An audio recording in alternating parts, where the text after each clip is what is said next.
भारत देश में एक नए वायरस ने दस्तक दी है जिसका नाम ओमिक्रॉन है और हाल ही में उसके 2 मामले सामने आए हैं। आखिर कितना खतरा है, इस विषय पर बात करने के लिए हमारे साथ आरएमएल के फॉर्मर डीन और जाने माने डॉक्टर राजीव सूद जी हैं। राजीव जी, बहुत बहुत स्वागत है आपको पंजाब केसरी टीवी और नवोदय टाइम्स पर। नमस्कार सर, नए वायरस ने दस्तक दे दी है ओमिक्रॉन, आखिर ये क्या है?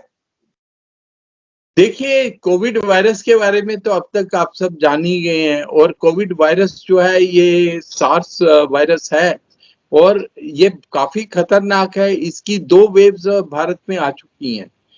हमारे इसमें वायरस के बारे में समझना जरूरी है। जो इसकी शुरू में वाइल्ड वैरायटी थी वो काफी चेंज हो चुकी है पहले से, जिसके अंदर बीटा और डेल्टा, ये सारे लैम्ब्डा और कापा भी आए, बीच में डेल्टा प्लस भी आया, कई वेरिएंट्स आए। अब ये नॉर्मली वायरस जो है हर महीने लगभग 1-2 म्यूटेशन तो होते ही हैं। इसमें हालांकि HIV एड्स से 500 गुना कम म्यूटेशन होते हैं, पर फिर भी इसमें म्यूटेशन होते रहते हैं। और म्यूटेशन जब होता है वो वायरस को और खतरनाक बना देता है या कम खतरनाक बनाता है। और अगर ये कम खतरनाक बनाता है तो कोई बात नहीं, पर जब ये स्प्रेड तेजी से होता है तो ये माना जाता है कि ये virus of variant of interest है। और अगर ये वेरिएंट ऑफ इंटरेस्ट है तो ये अगर कुछ सिम्टम्स भी करने लगे तो वेरिएंट ऑफ कंसर्न बन जाता है। अब जब नया वेरिएंट आता है, नई शक्ल आती है वायरस की, उसमें कुछ चेंजेस आते हैं, म्यूटेशंस होती हैं, तो ये पहले वाले वायरस को अगर पूरी तरह से रिप्लेस कर देता है कम्युनिटी में, तो ये बहुत तेजी से स्प्रेड होने वाला वायरस होता है। जैसे कि आपको मालूम होगा कि फर्स्ट वेव और सेकंड वेव में भारत में ये फर्क हुआ कि जब डेल्टा आया, भारत में नहीं पूरे विश्व में, तो उसने पहले वाले वायरस के वेरिएंट को टोटली चेंज कर दिया। और इस तरीके से ये हमको ये समझ लेना चाहिए कि ये 10 दिन पहले जीनोम स्टडी के बाद ये पता चला था कि ये एक नया वायरस है, इसमें नई तरह की म्यूटेशंस है।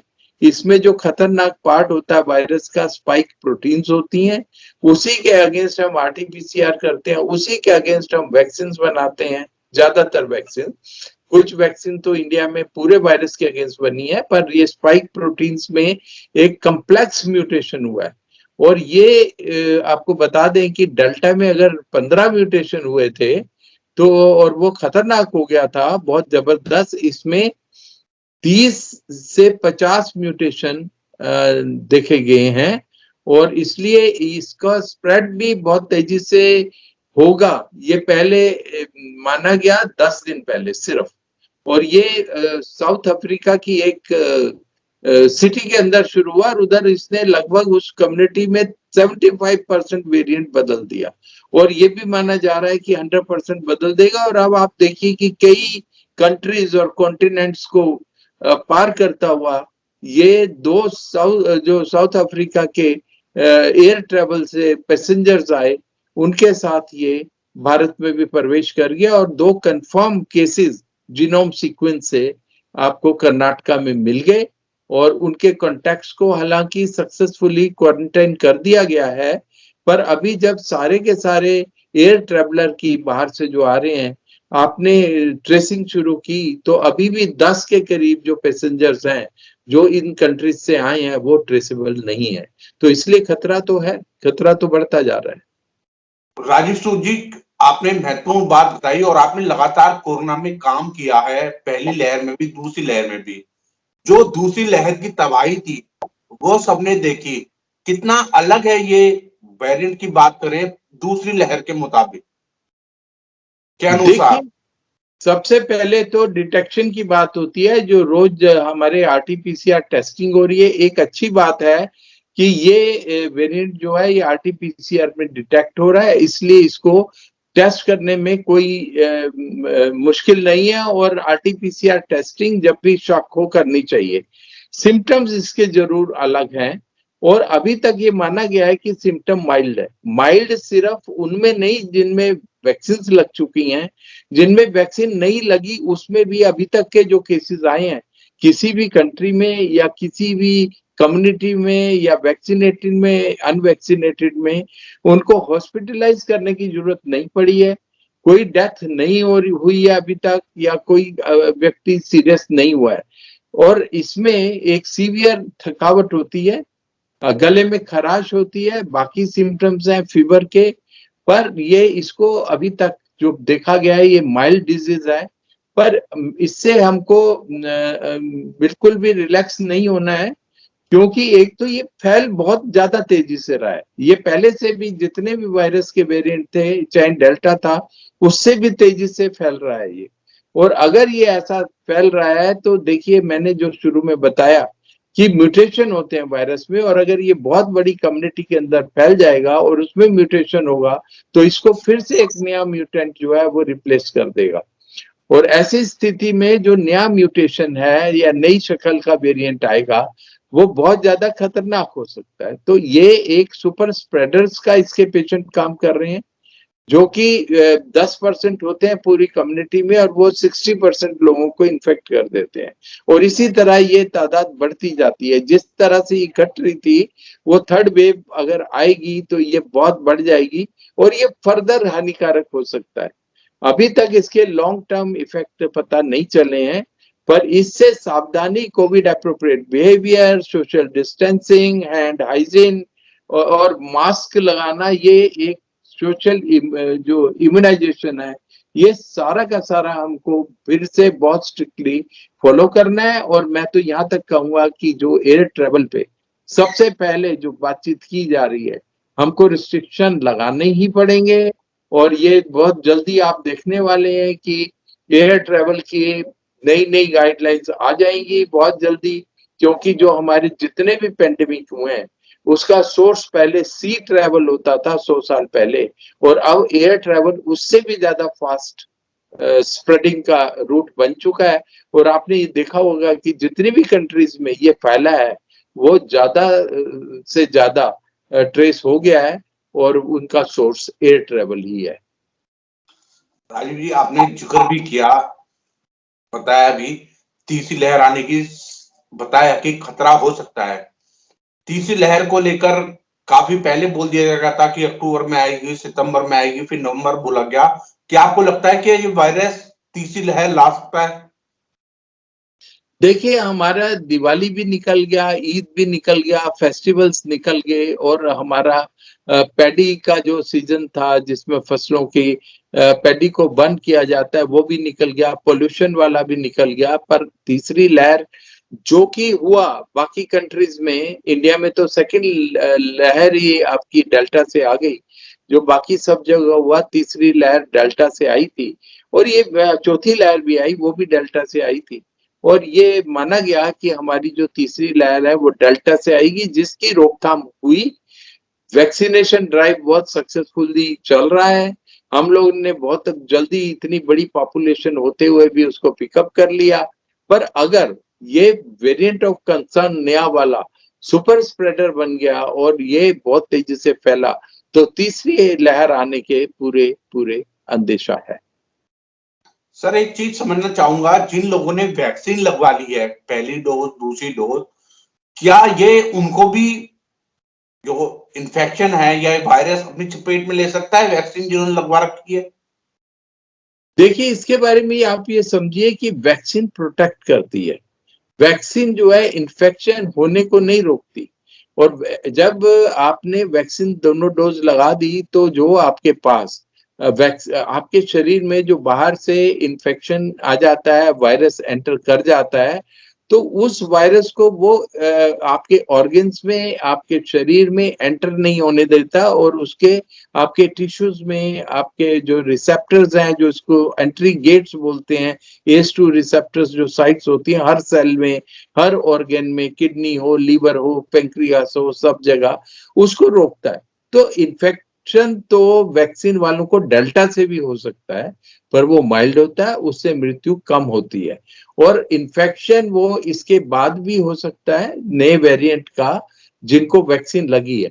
अब ये माना जा रहा है 7-8 महीने के बाद कुछ वैक्सीन में इम्यूनिटी जो एंटीबॉडी काउंट्स किए हैं कुछ कंट्रीज ने, इम्यूनिटी लो हो जाती है 7-8 महीने के बाद, और इसलिए कुछ कंट्रीज ने जैसे यूके है, इजराइल है, उन्होंने जब अपना फर्स्ट 2 डोजेज लगा ली तो उसके बाद वहां क्वेश्चन उठा कि वो एक और डोज फायदेमंद होगी क्या, वो बूस्ट करेगी क्या इसको, इम्यूनिटी को।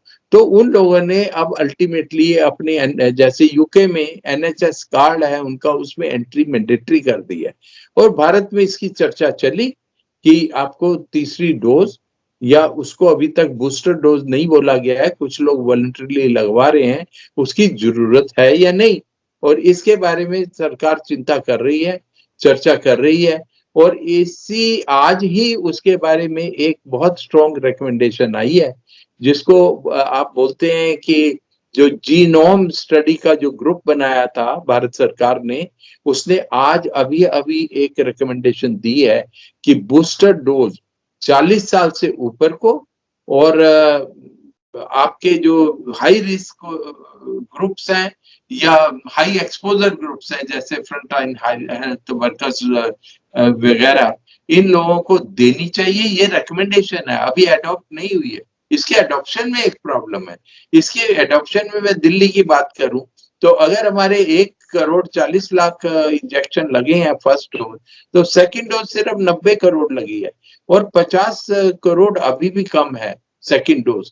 और अभी हम लोग पूरी तरह लोगों को इम्यूनाइज ही नहीं कर पाए, तो थर्ड डोज की बात करना, या उसको अगर अप्रूव हो गया तो हम उसको बूस्टर डोज कहेंगे, उसकी कल्पना करना थोड़ा मुश्किल होता है।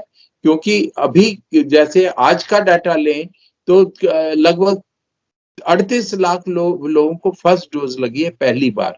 और अगर इतना बड़ा गैप है और आपको ये डोजेस लगवाने के लिए अभी डेफिशिएंसी है, तो पहले उनको डोज लगेगी जिनको इम्यूनाइजेशन नहीं हुआ या सेकंड डोज की जरूरत है। हिंदुस्तान में हमारा प्रोडक्शन जो है अभी 30 करोड़ डोज का पहुंचा है, और उसको हमारे को सारी हर्ड इम्यूनिटी को पहुंचाने के लिए अभी 90 करोड़ डोजेस की आवश्यकता है। और इसलिए एक ये चिंता का विषय है। WHO ने तो अभी तक मना किया है, बूस्टर डोज की जरूरत नहीं है।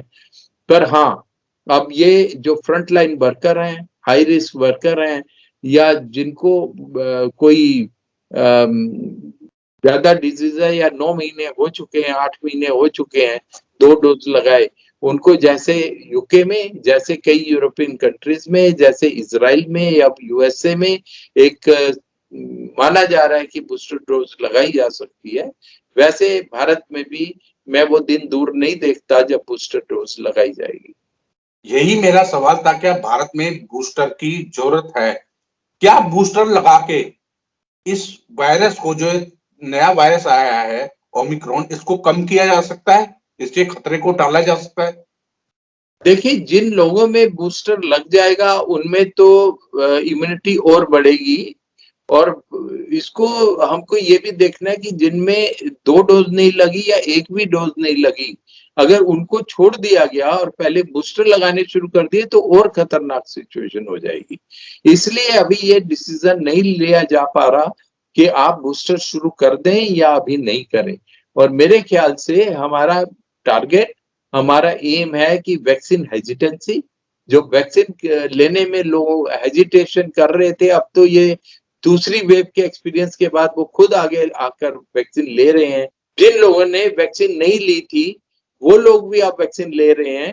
और ये अब 10 दिन से 12 दिन से काफी एक स्केर्ड हैं लोग, डरे हुए हैं। और हमको लगता है कि अवेयरनेस काफी हो चुकी है, हमारे को गांव देहात और सब जगह पे पहले डोज दूसरी डोज को पूरा करना है। बहुत बड़ा टास्क है इंडिया के लिए पॉपुलेशन की वजह से। और बूस्टर इसीलिए रिस्ट्रिक्टेड ग्रुप में लगाना होगा, अगर ये रिकमेंडेशन आज जो आई है वो मान ली जाती है, और ये ग्रुप होगा हाई रिस्क ग्रुप या हाई एक्सपोजर ग्रुप। बिल्कुल, कहीं ना कहीं सरकार ने भी अवेयरनेस लोगों को काफी जागरूक किया है और लोग भी आगे बढ़ चुका है, तभी इतनी मात्रा में वैक्सीन अब तक लगाई जा चुकी है। और जरूरत है कि जिन लोगों ने नहीं लगवाई वो भी जल्द से जल्द लगवा ले। राजीव जी, एक सवाल यहाँ पर ये बनता है कि लॉकडाउन क्या कारगर साबित होगा? क्योंकि जिस तरह से मामले निकले हैं, 2 मामले आए हैं, धीरे-धीरे आपने बताया कि ये वायरस जल्दी पकड़ लेता है, तो क्या लॉकडाउन लगाने की जरूरत पड़ सकती है सरकार को? देखिए, जो रिस्ट्रिक्शंस है पहले तो अपनी सेल्फ हमारे को अवेयरनेस और अपने एक्शंस लेने हैं पॉपुलेशन ने, क्योंकि सरकार जितना अवेयर कर सकती थी उतना किया जा चुका है और सोशल मीडिया ने और न्यूज चैनल्स ने काफी इसमें अवेयरनेस करवाई है। और जो सफर किया लोगों ने पिछले वेव के अंदर, उससे भी बहुत ज्यादा अवेयरनेस आई है। तो ये तो बहुत जरूरी है कि लॉकडाउन की जरूरत पड़े तो हमको सरकार का विरोध नहीं करना चाहिए, किसी एक्शन का विरोध नहीं करना चाहिए। बड़ी गैदरिंग, शादी की गैदरिंग या कोई भी वजह से गैदरिंग्स को अवॉइड करना चाहिए। और आपने देखा रशिया में जब 35% लोगों को वैक्सीन लग गई तो वहां पे एक मूवमेंट चल गई कि अब हम वैक्सीन नहीं लगवाएंगे क्योंकि कोरोना खत्म हो रहा है। और आज रशिया में रोज 1000 लोगों की डेथ हो रही है। तो हमको अगर थर्ड वेव से बचना है तो हमको इसको अपने आप पे रिस्ट्रिक्शंस लगानी पड़ेंगी, अपनी आप में हमको कोरोना एप्रोप्रिएट बिहेवियर जिसको बोलते हैं वो करना पड़ेगा। और हमको हर्ड इम्यूनिटी जब तक नहीं लाएंगे जब तक कुछ नहीं हो सकता। और एक बार हमने सबको इम्यूनाइज कर दिया तो डिजीज बहुत माइल्ड हो जाएगी। एक जुकाम खांसी जो नॉर्मल होता है, स्पेनिश फ्लू हुआ था जिसमें बहुत मौतें हुई आज से 100 साल पहले, पर अब तो फ्लू हर साल होता है, सबको होता है। उसकी मोर्टेलिटी, उससे मृत्यु दर, उसके आफ्टर इफेक्ट बहुत कम हो गए। तो ऐसे ही कोरोना के साथ हमको लगता है स्टे तो करना पड़ेगा, पर कोरोना बहुत वीक हो जाएगा अगर हम ये सारे जो एडवाइस है उसके ऊपर चले और उसको माने। तो सर एक सवाल और, जो दूसरी लहर ने तबाही मचाई थी वो सबने देखा, प्रशासन की बात करें या अस्पतालों की बात करें, वहां पर कमियां उजागर हुई, ऑक्सीजन नहीं था। अब अगर तीसरी लहर आती है तो हमारे हॉस्पिटल कितने तैयार हैं? क्या कुछ सबक लिया हमने उससे? देखिए, हमारे हॉस्पिटल अब काफी तैयार हैं, ऑक्सीजन प्लांट्स लग चुके हैं। बहुत लोगों को पता है जो हमारे वेंटिलेटर्स थे या इक्विपमेंट था यूज नहीं हो रहा था, वो यूज हो रहा है। उनको उनके ऊपर से पड़े हुए कवर्स को हटा दिया गया है। टेक्नीशियंस जो थे जिनको यूज करना नहीं आता था, खरीदी जा रही थी, हम बहुत जल्दी जल्दी चीजें खरीद रहे थे, पर उनको यूज कैसे करना है उसका जो टेक्निकल नो हाउ लोगों के पास नहीं था, उससे तो हम लोग थोड़े उभरे हैं। पर आपको ये बता दें, क्योंकि ये लहर आएगी तो हमारा जो एडल्ट पॉपुलेशन है, जो एजेड पॉपुलेशन है, वो ज्यादातर उनको वैक्सीन लग चुका है। हमारे जो अनकवर्ड है वो चिल्ड्रन है, बच्चे हैं, और उनका जो लाइफ सेविंग इक्विपमेंट है डिफरेंट होता है। और इसलिए उससे इक्विप्ड पीडियाट्रिक बच्चों के जो आईसीयू बेड है, बच्चों के जो सारा देखभाल करने के जो सामान है, वो उसकी कमी ना हो जाए, इस पे मंथन चल रहा है। और वो हमको बहुत जरूरी देखना है कि कहीं इस बार बच्चों को नुकसान ना हो जाए। और एक बात है कि थर्ड वेव अगर आती है तो इस वाले वायरस के वेरिएंट से रेस्पिरेटरी अफेक्ट, जो लंग्स में इफेक्ट है, ऑक्सीजन की कमी वो नहीं हो रही है। तो इसमें हमको और इफेक्ट्स होंगे, फ्यूचर के लिए खतरा है, और म्यूटेशंस हो जाएंगे इसमें तो खतरा है। पर इसमें उतनी कमी ऑक्सीजन की या बेड्स की, मैंने बताया हॉस्पिटलाइजेशन भी कम हो रही है, तो उतना अभी तो शुरुआत में खतरा नहीं लग रहा। पर ये वायरस ऐसा है जो कभी भी शक्ल बदल सकता है और एक डेंजरस वायरस म्यूटेंट में बदल सकता है। क्या इस लहर, ये जो लहर की बात कर रहे हैं हम, ये वायरस है, क्या ये बच्चों को भी संक्रमित कर सकता है? देखो, वायरस तो पहले से ही बच्चों को भी संक्रमित करता है, पर उसमें सिम्टम्स नहीं होते। हमारे शरीर में ACE2 रिसेप्टर्स होते हैं जो हमारे मुंह में, नाक में, गले में होते हैं या हमारी आंखों में होते हैं। तो ये एक एंट्री गेट्स होते हैं, और ये मेल से फीमेल में कम होते हैं और फीमेल से बच्चों में तो बहुत ही कम होते हैं। इसलिए जब ये वायरस आता है तो ये एंट्री कम कर पाता है बच्चों में, तो उनको संक्रमित तो ये पहले भी कर सकता था, अभी भी कर सकता है। मैं आपको ये बता रहा हूं कि जिन बच्चों में ये संक्रमित करेगा और जिनको हाई रिस्क है, किसी वजह से उनको ये इफेक्ट हो गया या इनका मोर विरुलेंट जो पेराइटी है वो आ गई बॉडी में, तो उनको जरूर संक्रमित कर सकता है बच्चों को। और वो एक एसिम्प्टोमेटिक भी रहे, अगर एक बच्चे को सिम्टम्स नहीं आए और वो इन्फेक्टिव हो गया तो वो 10 बच्चों को, 20 बच्चों को और संक्रमित कर देगा, क्योंकि बच्चे चंचल होते हैं, वो खेलेंगे भी। इसीलिए स्कूल बंद किए गए हैं, लॉकडाउन को शुरू किया जा रहा है, बच्चों को समझाया जा रहा है और पेरेंट्स बहुत बड़ा रोल प्ले करेंगे इसके अंदर। एक आखिरी सवाल मेरा आपसे, आपने काफी लंबा समय दे दिया है, अपनी व्यवस्था में से काफी समय दिया, इसके लिए बहुत बहुत शुक्रिया आपका सर। कि जब से ओमिक्रॉन का जिक्र होने लगा है तब से लोगों में एक दहशत का माहौल है। लोगों को लग रहा है कहीं लॉकडाउन लग जाओ, बड़ी मुश्किल से पिछले जो समय था बड़ी मुश्किल से गाड़ी पटरी पर आई है, लोगों को धंधा व्यापार करना पड़ रहा है, लोग नौकरी पे जा रहे हैं, लोगों में जो दहशत का माहौल है। As a doctor, as a citizen, आप लोगों से क्या कुछ अपील और क्या कुछ कहना चाहेंगे ताकि वो दहशत के माहौल में ना जिए?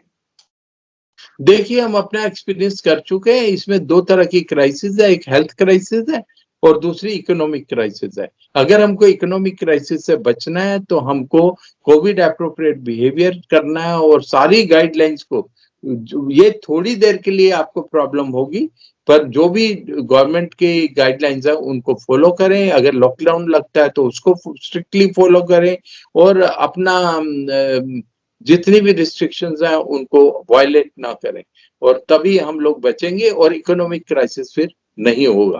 पर अगर ये नहीं किया तो लंबे टाइम तक लॉकडाउन्स लगेंगे, लंबे टाइम तक ट्रीटमेंट होगी, एक हर घर का हेल्थ बजट बिगड़ जाएगा।